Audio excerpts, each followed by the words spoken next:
Hello and welcome to Mickeyology. I'm Austin Wrathall, history teacher and lifelong Disney devotee, and after a long summer of working on some other writing projects, I'm back and ready to analyze another Disney film with you. At the end of every Mickeyology video, I ask you to leave a comment and let me know which Disney movie you would like me to analyze next. Well, you all have spoken and you have asked that I analyze Disney's Frozen. Frozen is, of course, a wonderful Disney film, but when I took it upon myself to research this film and analyze it with you, I figured that I couldn't just do Frozen by itself because, as you know, Frozen 2 came out several years later and added so much lore and background to the story of Frozen 1, so I thought we have to do those two together.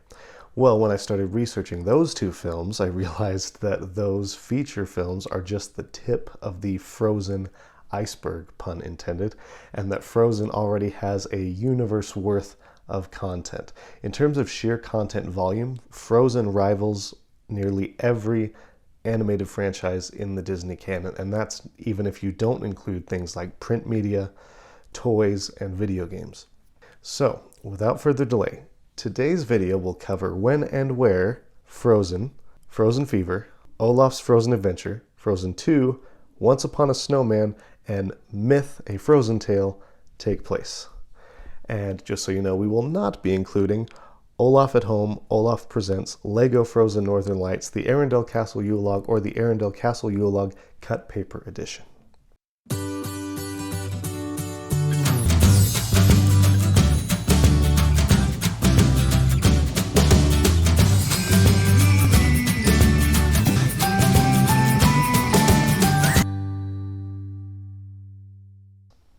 Clue number 1.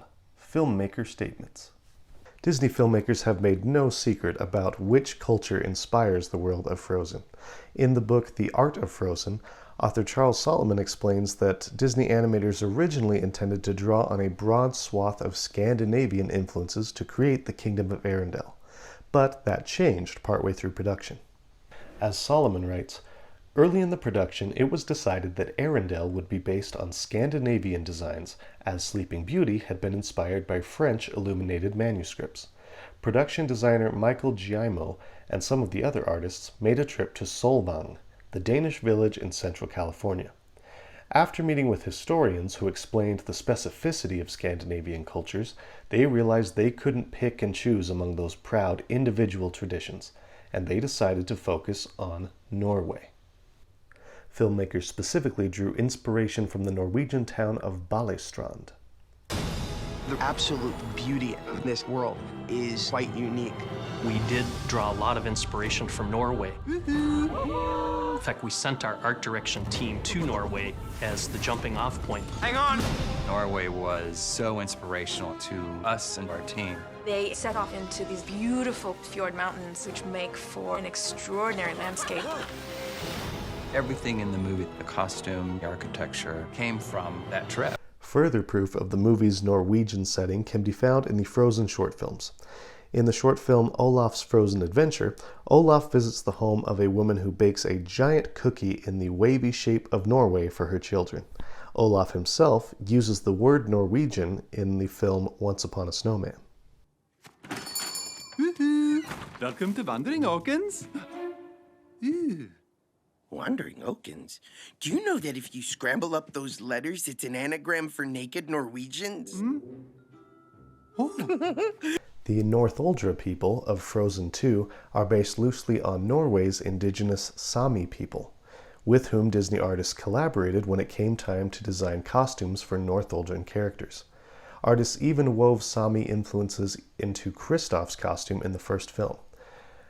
The Sami people have a long history of tending reindeer, just as the Northuldra people do in the film. And you can even spot Anna wearing what appears to be a Sami Four Winds cap at one point in Olaf's Frozen Adventure. All of this seems to indicate that Frozen takes place somewhere in Norway. Clue number 2. Maps. Unlike many other Disney films, Frozen gives us a map of its setting. We first saw a map of Arendelle in Frozen Fever, and then again in Frozen 2. Both of these maps feature a cartouche emblazoned with the Roman numerals for 1840. We can safely assume that that was the year this Arundel map was created. But just because the map was created in 1840 doesn't mean the films take place in that year. In fact, we know that Elsa's coronation must take place after 1840 because her parents took an 1840 map with them on their doomed voyage. If the king and queen set sail the same year that their map was made, then they set sail in 1840. But Elsa's coronation takes place 3 years after she gets word of her parents' death. Therefore, the earliest date for Elsa's coronation is the year 1843. The map tells us more than just the year it was made, of course. It also shows us the geography of Arundel. Notice the compass rose is rotated so that north is on the left rather than the top. If we rotate this map and compare it with a map of Norway, it appears that Arundel is located on the southern coast of Norway, with the Northuldras Enchanted Forest located to the north. Arundel's name is similar to that of a real town near the southern coast of Norway called Arendal, which was probably the kingdom's namesake. This is further evidence that the movie takes place in Norway. We also see the Southern Isles on this map. The Southern Isles, of course, are the home of the sinister Prince Hans, and they are just south of Arundel. Now, just south of Norway lies the real land of Denmark, which does contain many islands, 1,419 to be precise, 78 of which are inhabited. We can therefore assume that Prince Hans hails from Denmark, or at least somewhere in the islands of the Danish archipelago. Clue number 3, photography. So far we've seen many clues about where the film takes place, but finding out when it takes place is a lot trickier. Lucky for us, Frozen gives us one major clue as to when these films take place. At the end of Frozen 2, Matthias returns and sees a photograph for the very first time. Matthias says he's been gone for 34 years. 5 months. And 23 days. 34 years, 5 months, and 23 days. And when he holds this printed black and white photo, he appears to be completely unfamiliar with photographic technology. So at some point in Matthias's long absence, photography came to Arundel for the first time. We get another photography-related clue in the short film Once Upon a Snowman, which takes place during the events of the original Frozen film. In Once Upon a Snowman, Olaf visits Oaken's trading post, and Oaken lets Olaf use a toy called a stereoscope, and through it, Olaf sees 3D color photos of an Arundel summer. Together, these clues indicate that Frozen and Frozen 2 take place at some point after the invention of photography.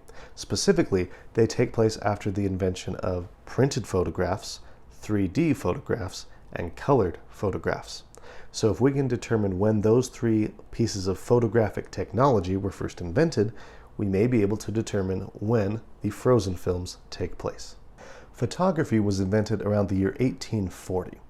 And around that time, a primitive form of photo called the daguerreotype became popular in Europe and the United States. However, daguerreotypes are printed on sheets of metal and are actually mirror images of their subjects. Matthias is holding a photo printed on paper, and it doesn't appear to be a mirrored image. Therefore, it must not be a daguerreotype. That means it's probably a print made on salted paper, the technology for which debuted in 1840, collodion printed out paper or a gelatin print, both of which debuted in 1885, or it is an albumen print, the most popular type of photo print from the 1800s. Albumen printing debuted in 1850. Now, if Matthias has been gone for 34 years and has never seen a photo before, then his photo can't be a collodion or gelatin print, since they debuted more than 34 years after daguerreotype photography. Matthias would have seen or at least heard of such photographs before leaving for the Enchanted Forest. Therefore, he must be looking at a salted paper or albumen print, which means he returns to Arundel sometime in the 1840s or 1850s. What about Olaf's stereoscope, though, with its colored 3D photographs?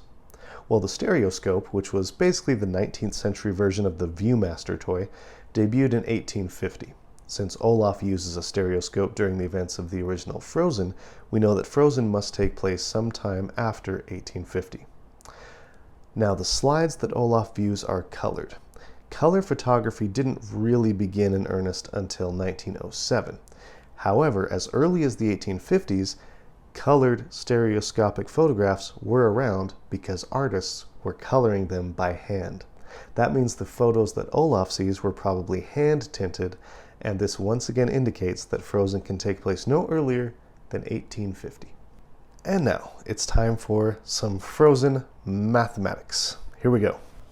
We know that the Arendelle map was created in 1840, which was either the year of Elsa's parents' voyage or sometime earlier than that.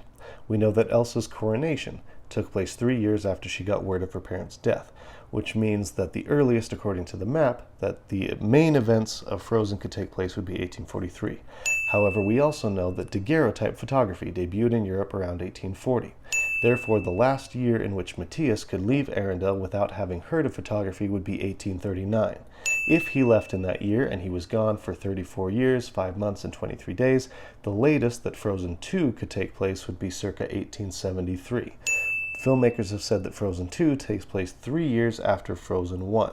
During the events of Frozen 1, Olaf is using a stereoscope, which was not invented until 1850. Therefore, the earliest that Frozen 1 could take place would be 1850.